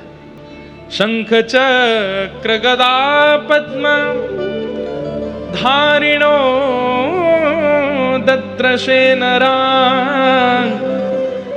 जन्मांतरितमात्मानं बुबुधे दिव्य रूपिणम। सब दिव्य रूप में दिखाई दे रहे हैं। अरे पशु पक्षियों के भी 4-4 भुज हैं, मानवों के भी 4-4 भुज हैं। और ये सब दर्शन करके तो विद्यापति मानो सबको प्रणाम करने लगे। नीलाचल धाम में, इस श्री क्षेत्र में सब प्रणम में हो गए, सबको वंदन करने लगे। अच्छा, एक बात, कई बार ना लोगों के मन में एक प्रश्न आ जाता है कि श्री जगन्नाथपुरी में कई लोग बड़े अनधिकारी कर्म भी करते हैं। समुद्र के तट पर चले जाओ, इतनी दुर्गंध आती है, कई बार मच्छी आदि भी खा जाते हैं, और भी कुछ बहुत कुछ होता है। कई बार इससे संशय होता है कि इतना सुंदर श्री क्षेत्र, वैसे इसके लिए यहाँ के सब हमारे जगन्नाथपुरी के लोकल लोगों ने कोर्ट में इसके लिए कहा भी है कि भाई ये पुरी क्षेत्र है, ये कितनी बड़ी महिमा स्कंद पुराण में है, यहाँ पूर्ण रूपेण मांस भोज आदि ये सब बंद होना चाहिए, कोई टूरिस्ट प्लेस नहीं है, ये श्री क्षेत्र है, महाप्रभु जगन्नाथ जी का क्षेत्र है। यहाँ पर पूर्ण रूपेण वर्जित, और इसका पूर्ण दायित्व उड़ीसा की गवर्नमेंट का होना चाहिए कि यहाँ ये सब कार्य ना चले। स्कंद पुराण में जितने बड़े श्री क्षेत्र का वर्णन है, कम से कम उतने बड़े श्री क्षेत्र में तो पूर्ण प्रतिबंधित होना चाहिए, बिल्कुल भी नहीं महाप्रभु जगन्नाथ जी के। अब हो क्यों रहा है, महाप्रभु जगन्नाथ जी क्यों नहीं कुछ कहते? भाई देखो, कलयुग में भगवान ने पहले ही कह दिया कि मैं शांत रहूंगा, मैं कुछ नहीं बोलूंगा, मैं कुछ भी नहीं कहूंगा, इसलिए ठाकुर जी नहीं बोलेंगे। ये हमारा दायित्व है, क्योंकि धर्म की रक्षा हमको करनी पड़ेगी। भगवान धर्म स्थापित करते हैं हमारे भरोसे कि तुम रक्षा करना, बाद में मैं स्थापना करके मैं जा रहा हूं। तो ये तीर्थ धाम सब स्थापित हो गए, आद्य गुरु शंकराचार्य हुए, कितने बड़े बड़े महापुरुषों ने आकर के सब किया। हम आप सबका दायित्व है कि कम से कम अपने पूर्वजों के द्वारा प्रतिष्ठित व्यवस्थित जो व्यवस्था है उसको बचा तो लें कम से कम। हमारे वृंदावन में भी भीतर नहीं है, वृंदावन की एक बात कहेंगे आपको कि वृंदावन के भीतर मांस भोजन आदि नहीं, सीमा पर होता है, लेकिन उसके लिए भी हम लड़ते हैं कि क्यों सीमा पर भी नहीं होना चाहिए, दूर करिए वृंदावन से। ठाकुर जी की रास स्थली है वो, ठाकुर जी की जन्म स्थली है, ठाकुर जी की क्रीड़ा स्थली है। सदा वृंदावन वसती लीला परिचरो जगन्नाथ स्वामी नयन पथगामी भवतु में। जगन्नाष्टक में भी कहते हैं कि सदा वृंदावन वसती, वृंदावन में बसते हैं जगन्नाथ जी, वहीं लीला करते हैं। इसलिए वहां पर तो ब्रजवासी मिलकर के थोड़े बहुत हट पूर्वक नहीं करने देते, पर सीमा में भी जो है उसको भी हटाने की पूरी योजना कर रहे हैं। हमारे यहाँ के ब्रजवासी बालक लगे हैं दंडवती लगाने में कि अरे सरकार यहाँ पर मांसाहार बंद हो, खान पान की व्यवस्था बिल्कुल। वृंदावन में पी करके आने वाली की भी, अब देखो पुलिस और प्रशासन के लोग, कई बार आपने हाईवे पे देखा होगा, रात में 11 बजे के बाद एक मशीन लेके खड़े रहते हैं, सबसे कहते हैं इसमें फूंक मारो और चेक करते हैं कि पी तो नहीं रखे। प्रत्येक धाम में भी ऐसा ही होना चाहिए, बाहर से ही हर आदमी को चेक करो, पी तो नहीं रहे हैं, गलत काम तो नहीं कर रहे हैं। अरे भाई ये आपके मनोरंजन का स्थान नहीं है, मनोरंजन करना है गोवा जाइए, मनोरंजन करना है। अच्छा एक और बात, गोवा को ही क्यों कहे मनोरंजन के लिए, वो भी नहीं है मनोरंजन का स्थान। एक बहन हमको 1-2 दिन पहले मिली, इतने सुंदर दर्शन उन्होंने कराए। वो बैठी हैं क्या यहाँ कथा में? बैठी होंगी और अभी उठेंगे नहीं, कहो तो उन्होंने इतने सुंदर दर्शन। गोवा में एकमात्र ऐसा मंदिर है जहां पर देवकी मैया की गोद में लड्डू गोपाल, एकमात्र ऐसा मंदिर है। संस्कृत का बहुत बड़ा विश्वविद्यालय गोवा में है, बड़े बड़े संस्कृतज्ञ जो केवल संस्कृत में बात करते सब गोवा में पढ़ते। उसको भी हम लोगों ने पर्यटन स्थल बना दिया। वास्तव में देखा जाए तो भारत में पर्यटन स्थल है ही नहीं, भारत में सब धार्मिक स्थल है। भारत सब पूरा धार्मिक है भारत, लेकिन फिर भी ये जो 4 धाम हैं कम से कम इनको तो सुरक्षित रखो। कभी कभी बहुत पीड़ा होती है कि समुद्र किनारे क्यों होता है ऐसा? तो सब चतुर्भुज रूप में थे। जैसे ही विद्यापति यहां पहुंचे हैं, शंख चक्र गदा पद्म धारिणो दद्रशे नरान जन्मांतरितमात्मानं बुबुधे दिव्य रूपिणम। सब दिव्य रूप में दिख रहे हैं। आहा, देख करके विद्यापति जी ने सबको प्रणाम किया। तभी इस श्री क्षेत्र में सबर लोगों का निवास था। उन्हीं सबर जाति के लोगों में विश्ववसु नाम के एक सबर थे, जो कि उनके मुखिया थे, जो नील माधव भगवान की सेवा करते थे।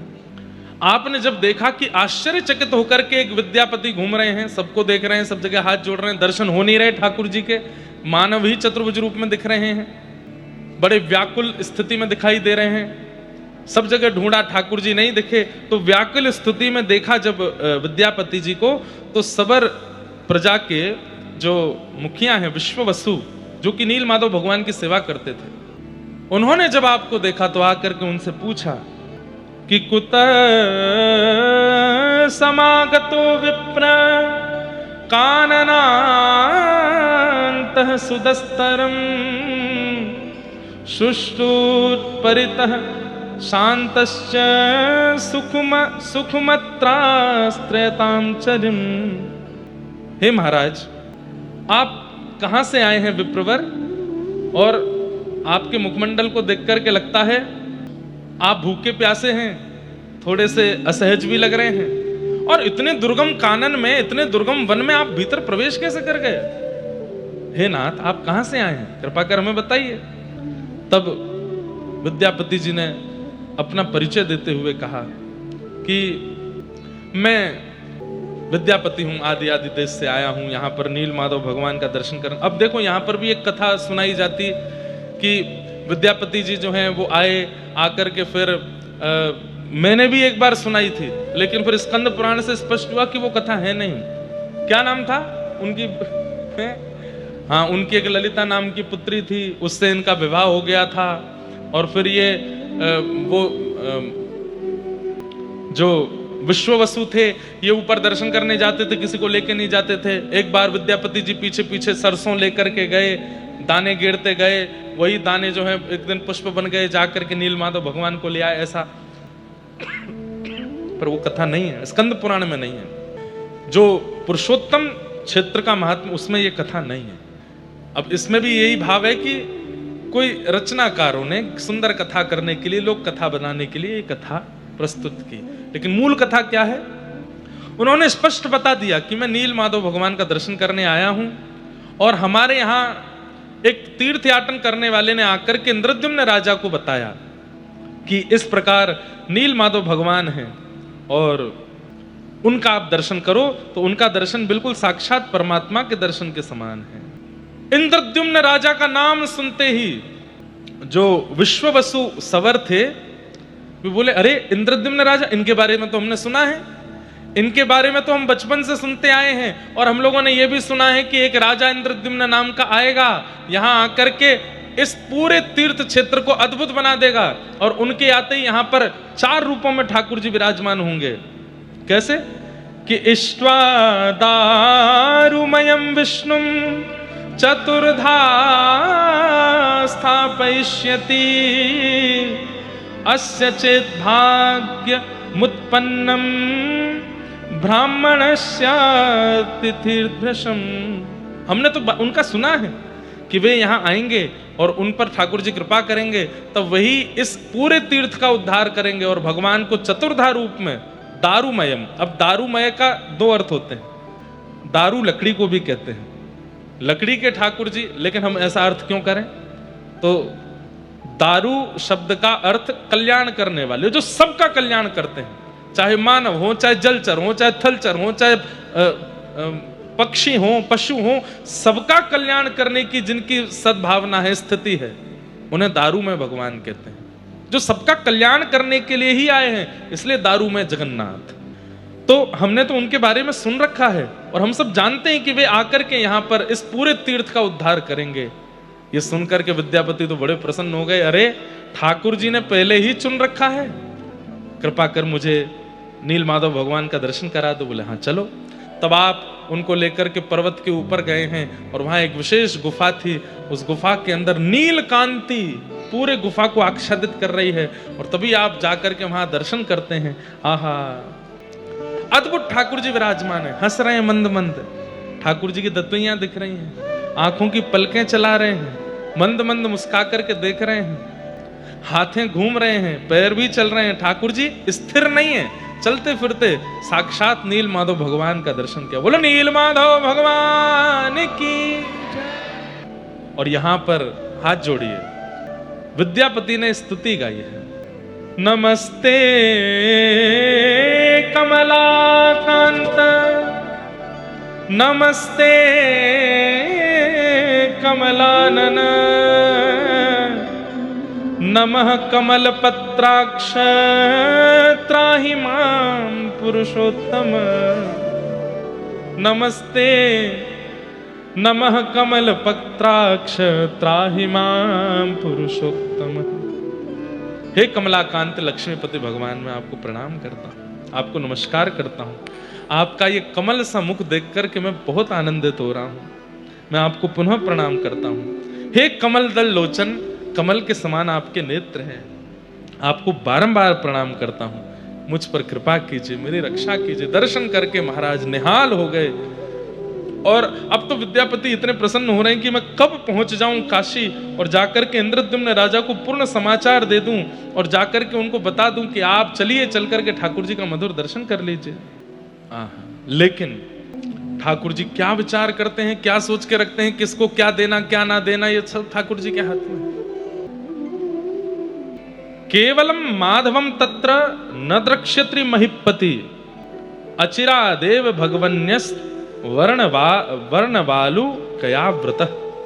ठाकुर जी इंद्रद्युम्न राजा को दर्शन नहीं देंगे, जबकि वो इतने व्याकुल हैं। वर्णन आता है कि जब विद्यापति निकले हैं दर्शन करने के लिए नील माधव भगवान के, तो वहां दूर काशी में बैठे हुए इंद्रद्युम्न राजा व्रत कर रहे हैं, निर्जला रह रहे हैं, केवल बहुत कहने पर फलाहार कर लेते हैं और ना सो रहे हैं ना बैठ रहे हैं, बस प्रतीक्षा कर रहे हैं कि कब लौट करके आएंगे विद्यापति, कब आकर के मुझे पूर्ण बात बताएंगे। वहां की काशी से कितना दूर है यहाँ पर, और उस समय जब रथ से आना हो तो कितने दिन लगे होंगे यहाँ आने में। तब तक जब तक विद्यापति लौट करके नहीं आ गए, इंद्रद्युम्न राजा सोए नहीं है, बस बैठे हैं, प्रतीक्षा कर रहे हैं। प्रीतम तू मोहे प्राण ते प्यार। कोई प्राण प्रिय हो जाता है ना, तो सबसे पहला उसके साथ क्या होता है, भूख चली जाएगी। कोई प्राण प्रिय हो जाता है ना तो प्यास चली जाती है, कोई प्राण प्रिय हो जाता है तो निद्रा चली जाती है। ये वो वस्तु हैं जिनके बिना हम रह ही नहीं सकते, लेकिन प्राण प्रिय कोई हो जाता है तो ये तीनों समाप्त हो जाते हैं। तुम मेरे नैनन में बसत नित, तुम मेरे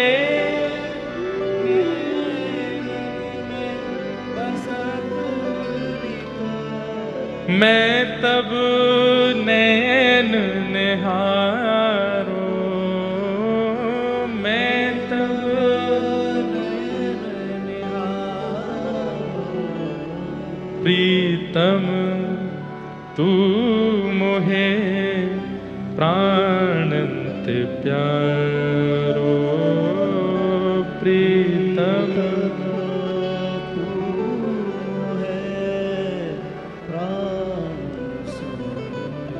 तू जीवन धन सर्वस तू ही, तू सब गाओ। सर्वस तू ही, तू जीवन धन सर्वस तू ही, तू जीवन सर्वस तू ही, तू ही द्रगन को तारो,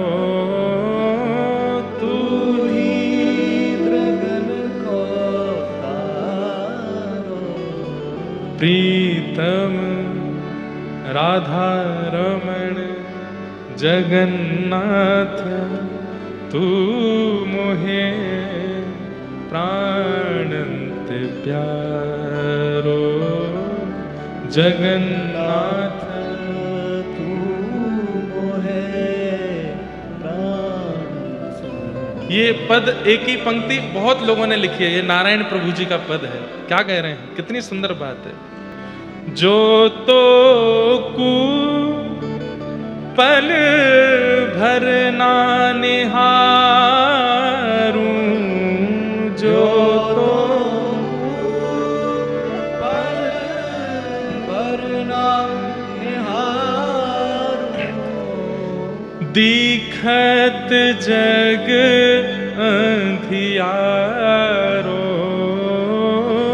दीखत जग अंधियारो, तू मोहे प्राणंत प्यारो, प्रीतम तू मोहे।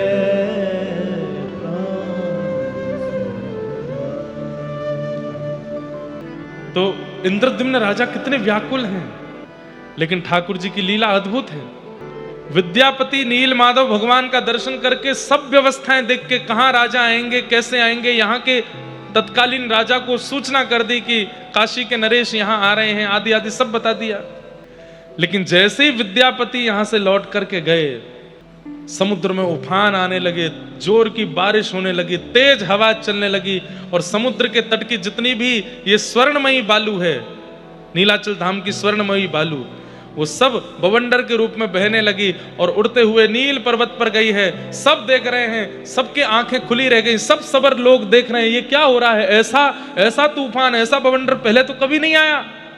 और देखते ही देखते उस गुफा में विद्यमान नील माधव भगवान अंतर ध्यान हो गए। यहाँ विद्यापति सब समाचार लेके चले गए हैं और यहाँ से ठाकुर जी अंतर ध्यान हो गए, अंतर ध्यान हो गए। विद्यापति कुछ दिन के पश्चात, अच्छा कहते हैं कि जब नील माधव भगवान अंतर ध्यान हो रहे थे तो एवं प्रलपताम तत्र सर्वेषां त्रिदिवौकशाम अशरीरा तदा वाणी पुनः प्रादुर्भुवः। जब नील माधव भगवान अंतर ध्यान हो रहे थे तो आकाश में ब्रह्मा जी, रुद्र, नारद, सनकादि सब प्रकट हो गए और सब रुदन करने लगे, हे नाथ आप कहां जा रहे हैं, आप क्यों अंतर ध्यान हो रहे हैं, ये लीला क्यों कर रहे हैं। तब मंद मुस्काते हुए भगवान बोले, ये मेरी लीला है, मैं पुनः आऊंगा, अभी मेरा जाना अनिवार्य है। और ठाकुर जी अंतर ध्यान हो, ठाकुर जी अंतर ध्यान हो गए, सब देखते रह गए और ठाकुर जी यहां से प्रस्थान कर गए। ऐसे नील माधव भगवान का दर्शन करके जब विद्यापति लौट करके गए हैं,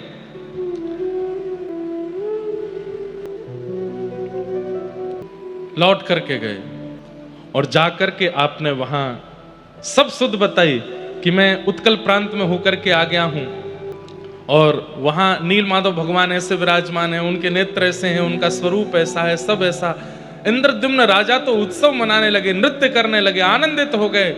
आपने तुरंत राज सिंहासन पर बैठ करके आज्ञा कर दी, सब व्यवस्थाएं तैयार करो, अब हम सब लोग यहां से श्री क्षेत्र, पुरुषोत्तम क्षेत्र को प्रस्थान करेंगे। वहां ठाकुर जी हमारी प्रतीक्षा कर रहे हैं, पर इनको क्या बताएं कि ठाकुर जी तो अंतर ध्यान हो गए। वहां से कहते हैं बड़े बड़े मुनि, बड़े बड़े ऋषि, सबको आपने निमंत्रित कर दिया कि सब आ जाइए, हम सब जाएंगे और जाकर के वहां नील माधव भगवान का दर्शन करेंगे, उन्हीं के साथ रहेंगे, आनंदित होंगे। इस प्रकार सब भावनाएं होने लगी।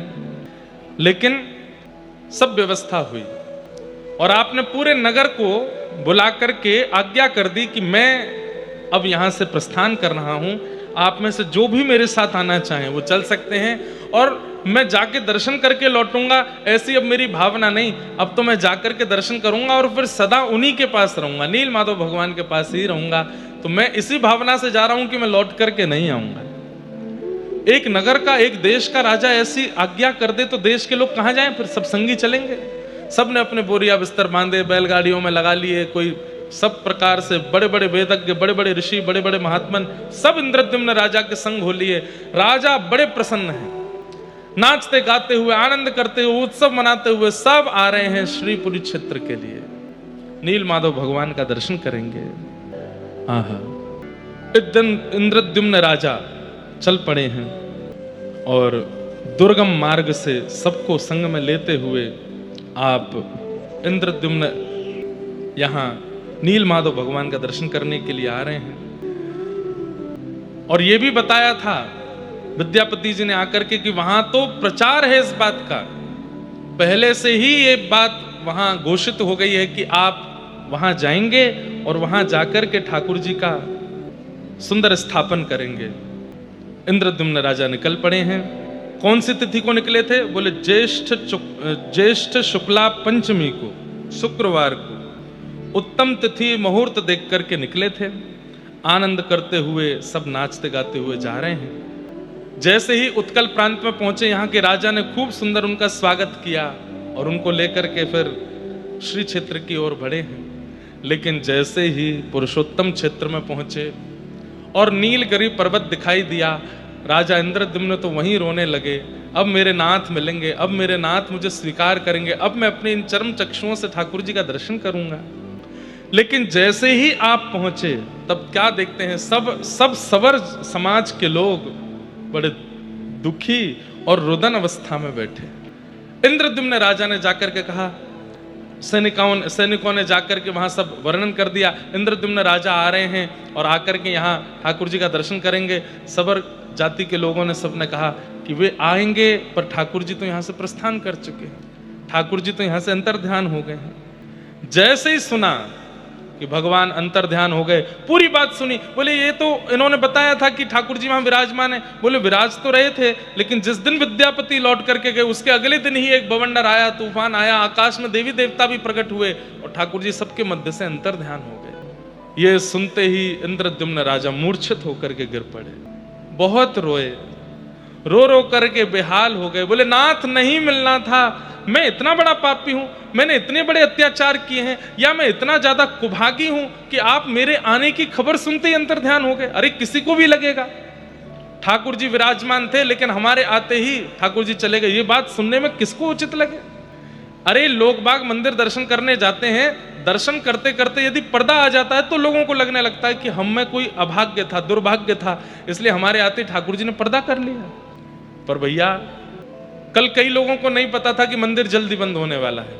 3-3, 4-4, 5-5 घंटे लाइन में खड़े होने के बाद में मंदिर पहुंचे, बस दर्शन होने वाले थे तो अचानक से अंदर से खबर आई मंदिर बंद। बहुत लोग कल परेशान हो गए और उन सबको यही लग रहा था कि हमारा दुर्भाग्य था कि ठाकुर जी हमको नहीं मिले। पर इंद्रद्युम्न की राजा की कथा सुनो, वो तो अपना राजपाट परिवार सब छोड़ करके और सबको संग लेकर के, सबके घरवार छुड़ा करके लेके आए हैं कि चलेंगे नील माधव भगवान के चरणों में रहेंगे। पर यहां आकर के पता चला कि ठाकुर जी प्रस्थान कर गए। बहुत दुखी हुए, बोले नाथ मैं कुभागी हूं, मेरे कारण आप चले गए, मुझ पर कृपा नहीं करनी थी, कोई बात नहीं, पर मैं इतने सारे वैष्णवों को लेके आया, इतने जन को लेके आया, पूरे नगर के नगर लेकर के आया, बड़े बड़े ऋषियों को आमंत्रण करके लेके आया, सबका सब छुड़वा करके लाया, इन पर तो कृपा कर देते। आत्मघाती और ना जाने कैसे कैसे भाव अपने लिए इंद्रद्युम्न के चित्त में आने लगे, रुदन कर रहे हैं। विद्यापति जी ने क्यों नहीं बताया? वे तो आकर के बोल के गए थे कि वहां दर्शन किए हैं उन्होंने परमात्मा के। तब सबने बताया, बोले उनके जाने के बाद ठाकुर जी अंतर्ध्यान हुए। तब 2-3 दिन तक तो इंद्रद्युम्न राजा बड़े व्याकुल रहे, आपने कुछ खान पान भी नहीं किया। तत्पश्चात सबने कहा कि आपको निर्णय लेना पड़ेगा, आप वापस चलना है, क्या करना है आप बताइए।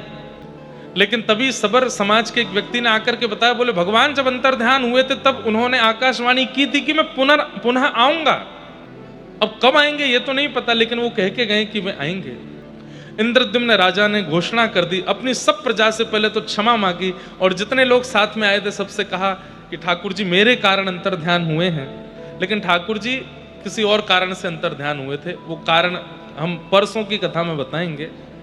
किस कारण से अंतर्ध्यान हुए, वो तो एक कारण था, लेकिन इंद्रद्युम्न को लग रहा था मेरे कारण हुए, तो सबसे कहा कि आप सब लोग चाहें तो वापस जा सकते हैं, मैं अब वापस नहीं जाऊंगा, मैं यहीं रह करके प्रतीक्षा करूंगा, मनाऊंगा, रिझाऊंगा, बुलाऊंगा, ठाकुर जी को आना पड़ेगा। और रही बात मालव देश की, तो मेरा पुत्र मालवेश्वर, अब ये इसको मैं राजा बनाता हूं, अपना मुकुट उसको पहना दिया, तिलक कर दिया और कहा कि अब ये राजा है, जो भी लोग वापस जाना चाहते हैं इसकी सन्निधि में जाइए और ये सबका राजपात करेगा, सबका शासन करेगा, पर मैं अब यहीं रहूंगा। इंद्रद्युम्न राजा दुखी बैठे हैं, तभी नारद जी का आगमन हुआ। सतयुग की बात है, वीणा लेकर के, करताल लेकर के श्री नारद जी महाराज आए और नारद जी महाराज ने आकर के समझाया कि मेरे पिता ब्रह्मा ने मुझे भेजा है। क्यों? वे बोले हैं कि ठाकुर जी यमराज के किसी भाव को पूर्ण करने के लिए अंतर्ध्यान हुए हैं, तुम चिंतित मत हो, तुम्हारे द्वारा कुछ विशिष्ट ठाकुर जी को कराना है, पूरे विश्व को, आज नहीं कलिकाल तक और ना जाने कब तक लोगों को तुम्हारे द्वारा किए गए तब से प्रकट ठाकुर जी का दर्शन प्राप्त होगा, इसलिए तुम विचलित मत हो। मैं तुम्हारे पास इसीलिए आया हूं कि ताकि तुम विचलित ना हो, तुम भटको ना, तुम्हें समय समय पर मैं ध्यान दिलाऊंगा, तुम चिंता मत करो, ठाकुर जी आएंगे। बोले कैसे आएंगे, मुझे क्या करना पड़ेगा ये बताइए। बोले पूज्य पिताजी ब्रह्मा जी का ऐसा कहना है कि वे श्वेतद्वीप में जाकर के 1000 यज्ञ करेंगे भगवान को प्रसन्न करने के लिए, और उतने ही दिन तुम यहां विराज करके अश्वमेध यज्ञ करो और उस अश्वमेध यज्ञ के द्वारा ठाकुर जी को प्रसन्न करने का भाव रखो। तब इंद्रद्युम्न राजा को नारद जी ने आज्ञा दी और आज्ञा देकर के पुरी क्षेत्र में अश्वमेध यज्ञ करने का भाव रखा। नीलकंठ महादेव यहां भगवान विराजमान हैं, उन्हीं के पास में विराजित होकर के यज्ञ कुंड निर्माण करके अश्वमेध यज्ञ प्रारंभ किया। रोते हुए राजा पुकारने लगे, हे नाथ आप कहां हैं, मुझ पर कृपा कब करेंगे, यह अनुग्रह कब करेंगे। तभी भगवान ने आकाशवाणी की कि राजन तुम रो मत, बस जिस कार्य की आज्ञा तुमको ब्रह्मा जी ने दी है वो कार्य पूर्ण करो, मैं निश्चित ही आऊंगा, मेरा वचन है। अश्वमेध यज्ञ हुआ।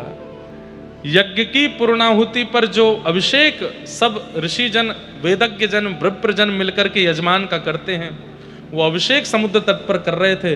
तभी नारद जी ने देखा ब्रह्म दारू बहती हुई एक समुद्र मार्ग से आ रहे हैं, और जैसे ही उस ब्रह्म दारू का दर्शन किया, आपने देखा समीप जाकर के तो शंख चक्र गदा पद्म आदि जैसे शुभ चिन्ह उन ब्रह्म दारू में बने हुए हैं। नारद जी ने कहा बस तुम्हारा संकल्प पूर्ण होने वाला है, अब तुम निश्चिंत होकर के बस अपना यज्ञ पूर्ण करो। तत्पश्चात भगवान ही एक विश्वकर्मा के रूप में प्रकट हुए और ठाकुर जी ने आकर के उस ब्रह्म दारू को एकांत में ले जाकर के उनका निर्माण किया। ठाकुर जी, अब ये भी कथा आती है कि 21 दिन का कहा था, 21 दिन से पहले दरवाजा नहीं खोलना, भीतर छेनी हथौड़ा चल रहा था, उनकी आवाज आ रही थी, जैसी आवाज आनी बंद हुई तो द्वार खोल दिया, तो ठाकुर जी अधूरे रह गए। स्कंद पुराण कहती है कि अधूरे नहीं है, ये पूरे हैं, इसीलिए ये पुरी में विराजमान है। ये अधूरे नहीं है, ये ठाकुर जी का मूल रूप है, ये अधूरे नहीं है। वो 21 दिन वाली कथा, छेनी हथौड़ा वाली कथा भी स्कंद पुराण में नहीं है। वहां तो ऐसा भाव है कि कहां से किस रूप में भगवान ही आए हैं और आकर के उस दारू ब्रह्म को लेकर के गए, उसका जाकर के निर्माण किया और निर्माण करके उनको प्रतिष्ठित किया। इंद्रद्युम्न राजा ने जैसे ही अपने चर्म चक्षुओं से पहली बार देखा, आहा अद्भुत रूप ठाकुर जी का, बड़े बड़े विशाल नेत्र हैं, अधर पर प्रबल मुस्कान है, मानो जैसे भुजा पसार करके इंद्रद्युम्न से कह रहे हो कि तुम इतने व्याकुल हुए मेरे लिए, आओ आकर के मेरे हृदय का आलिंगन कर लो। भुजा पसार करके महाप्रभु जगन्नाथ का स्वरूप प्रकट हो गया। बोलो जगन्नाथ महाप्रभु की जय। शंख चक्र गदा पद्म युक्त दारू ब्रह्म ही जगन्नाथ, सुभद्रा जी और श्री बलभद्र जी और सुदर्शन जी के रूप में प्रकट हुए। नील माधव भगवान इन्हीं के भीतर आकर के अवस्थित हो गए, जो पूर्व में विराजमान थे। तत्पश्चात अब आगे का क्रम बहुत विस्तृत रूप से कैसे यहाँ विराजमान होकर के ठाकुर जी का अभिषेक आदि किया, वो सब क्रम आता है। इस प्रकार महाप्रभु जगन्नाथ जी नील माधव के रूप में प्रकट हुए और इंद्रद्युम्न राजा को प्राप्त हुए। बोलो जगन्नाथ महाप्रभु की। इस प्रकार वियोग देकर के पुनः संयोग दिया और ठाकुर जी ने श्री इंद्रद्युम्न राजा पर कृपा की। अब इसके आगे का जो प्रसंग है वो विस्तृत रूप से परसों यानी कि 30 तारीख को कहा जाएगा। उस दिन महाप्रसाद, स्नान पूर्णिमा और रथ यात्रा तीनों क्यों होते हैं, कैसे होते हैं, क्या होता है रथ यात्रा का, क्या स्वरूप, क्या भाव, सब स्कंद पुराण युक्त होकर के हम लोग सब उसका विस्तार से, अभी इसमें और भी शेष कथाएं हैं, वो सब भी हम परसों के दिन में श्रवण करेंगे। पर इस प्रकार इंद्रद्युम्न राजा को ठाकुर जी प्राप्त हुए। इस प्रकार महाप्रभु जगन्नाथ ही नीलाचल धाम में अवस्थित हुए, ऐसा वर्णन है। अब ये कल गाएंगे। हाँ? अब तो उत्सव मनाना है। आज महाप्रभु जगन्नाथ जी का पावन प्राकट्य दिवस बस थोड़े ही घंटों में प्रारंभ होने वाला है। स्नान पूर्णिमा, महाप्रभु जगन्नाथ जी का जन्मोत्सव, प्राकट्य उत्सव, हम सब लोग उसका अनुभव करेंगे। एक दो पंक्ति में लिख रहा था आज सुबह आते आते, तो उन्हीं को ही गा करके उत्सव मनाते हैं। हो प्रगटे महाप्रभु जी आज, हो प्रगटे, हो प्रगटे जगन्नाथ जी आज, हाँ प्रगटे महाप्रभु जी आज, हो प्रगटे जगन्नाथ जी आज, बधाई बाज रही, बधाई बाज रही, हे बधाई बाज रही, बधाई बाज रही, गाओ हो प्रगटे महाप्रभु जी आज, प्रगटे, हाँ प्रगटे। बधाई है कि नहीं है भैया? बधाई लाएं कि नहीं? बधाई लुटवाओ सब में, नहीं तो जेब में जो धरो वही लुटाए दो। बोलो महाप्रभु जगन्नाथ की, प्रगटे महाप्रभु जी आज, ओ प्रगटे जगन्नाथ जी आज, बधाई बाज रही, बधाई बाज रही, हे बधाई बाज रही, बधाई बाज, श्री जगन्नाथ महाप्रभु की।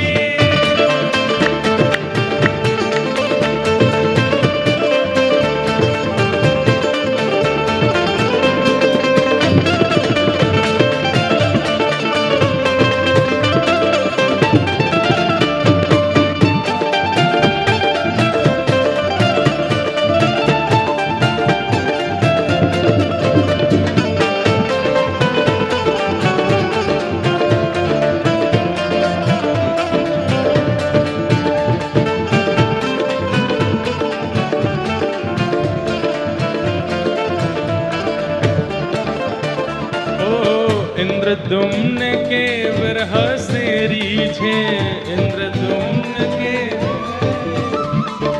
इंद्रद्युम्न के विरह से रीझे, चतुर्व्यूह रूप में प्रभु जी प्रगटे, चतुर्व्यूह रूप में, हाँ चतुर्व्यूह रूप में प्रभु जी प्रगटे। करने जगत उद्धार, करने जगत उद्धार, हाँ करने जगत उद्धार, बधाई बाज रही, बधाई बाज रही, बधाई बाज रही, बधाई बाज रही, प्रगटे। आगे वाले सुनो, आगे वाले लूट के पीछे फेंकना, तो पीछे तक पहुंचना चाहिए। महाप्रभु जी के जन्मोत्सव की बधाई है। ओ प्रगटे जगन्नाथ जी आज,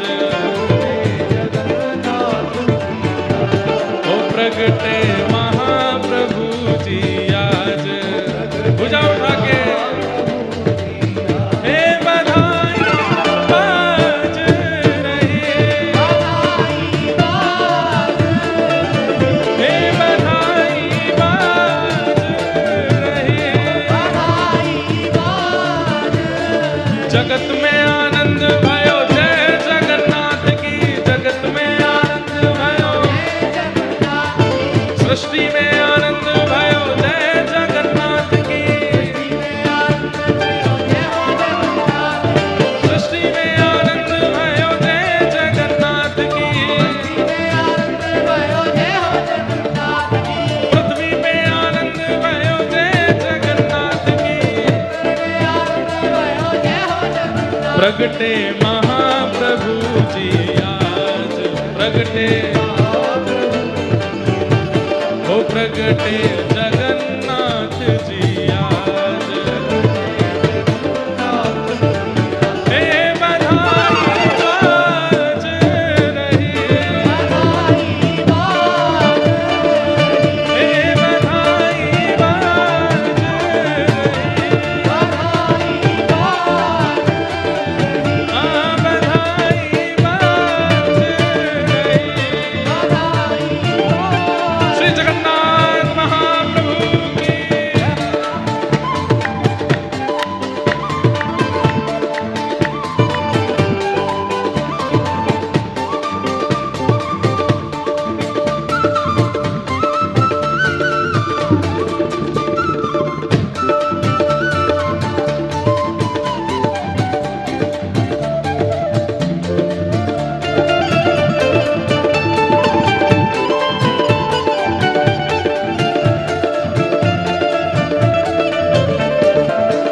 हे बलभद्र और सुभद्रा साथे, बलभद्र और बलभद्र और सुभद्रा साथे, नीलाचल में प्रभु जी विराजे, नीलाचल में, ओ नीलाचल में प्रभु जी विराजे, ओ देव दर्शन सबको निहाल, देव दर्शन, ओ देव दर्शन सबको निहाल, देव, हे बधाई बाज रही, हाँ बधाई बाज रही, वही दो चार वैष्णव लेकर के जाओ पीछे तक, पूरी बीच में गैलरी में सबको लुटा के आओ। ओ प्रगटे जगन्नाथ जी आज, प्रगटे, हाँ प्रगटे जगन्नाथ जी आज, भुजा उठा के बधाई बोलो तो, बधाई बाज रही, हे बधाई बाज रही, बीच में जाओ, बीच में, बधाई बाज रही,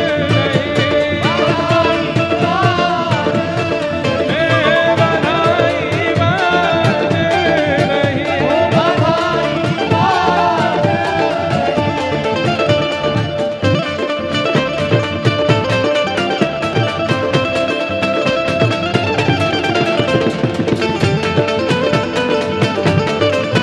सुनिए, सुनो सुनो, आगे वालों को बहुत मिल गया है, बीच में जाओ, रेलिंग में जाके पीछे लुटा के आओ। नहीं नहीं, खूब मिल गया है, नहीं मिला तो लूट लो, जो नीचे आ रहे हैं इनको लूट लीजिएगा। प्रगटो जगन्नाथ जी आज, प्रगटे, ओ प्रगटे जगन्नाथ जी आज, बधाई बाज रही, हे बधाई बाज रही,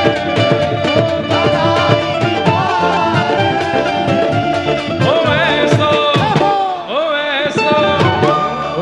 ऐसो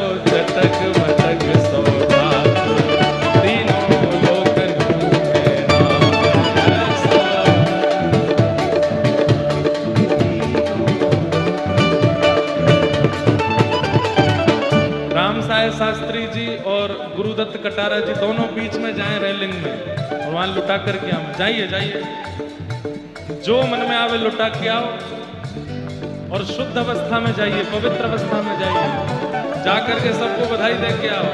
ओ ऐसो ओ ऐसो ओ ऐसो जतक बतक सो तीनों लोकन में ना।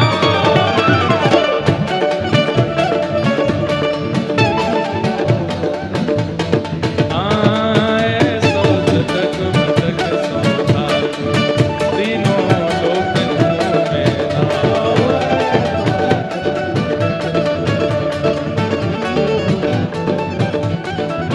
लोकन हूँ मैं नाय, तीनों लोकन हूँ मैं नाय।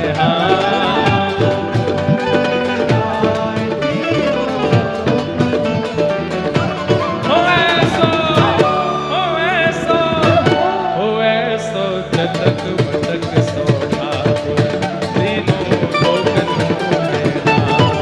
ऐसो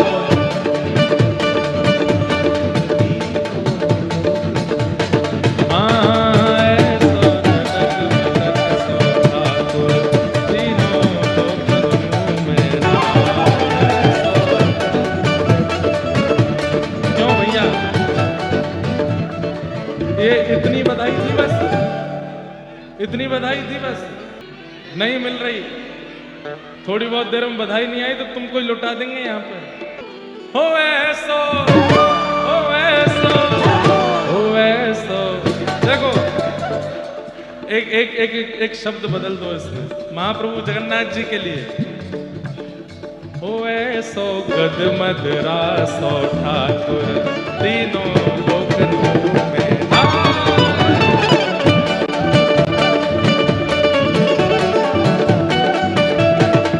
बड़े बड़े असुरन को मारो, नाग कालिया पकड़ पछाड़ो। बड़े बड़े असुरन को मारो, नाग कालिया पकड़ पछाड़ो। 7 दिनन तक गिरिवर धारो, 7 दिनन तक गिरिवर धारो, 7 दिनन तक गिरिवर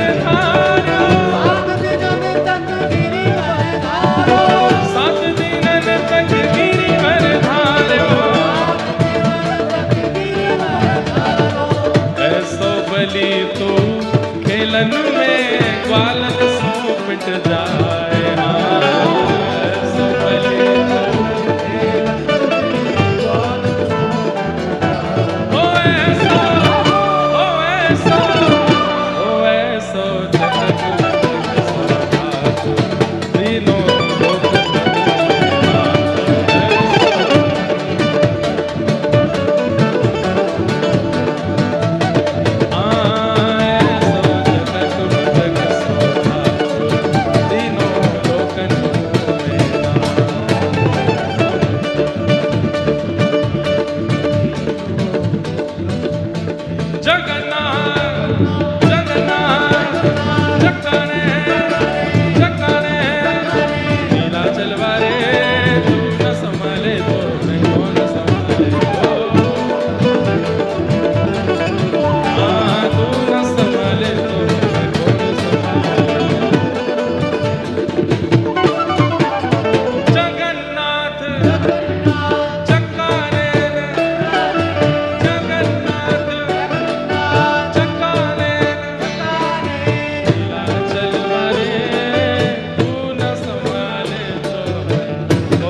हमें तू न संभाले तो हमें कौन संभाले हो। हाँ, तू न संभाले तो हमें कौन संभाले हो। मेरे प्रभु जगन्नाथ चकाने न, जगन्नाथ चकाने न, नीलाचल बने तू न संभाले तो हमें कौन संभाले हो। श्री जगन्नाथ महाप्रभु की बधाई हो, बधाई हो, बधाई हो।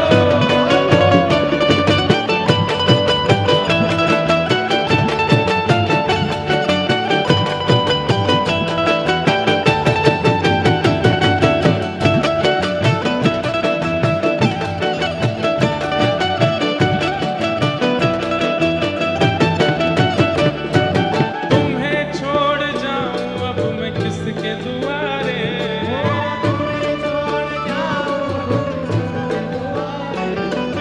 तुम्हें छोड़ जाऊं अब मैं किसके दुआरे।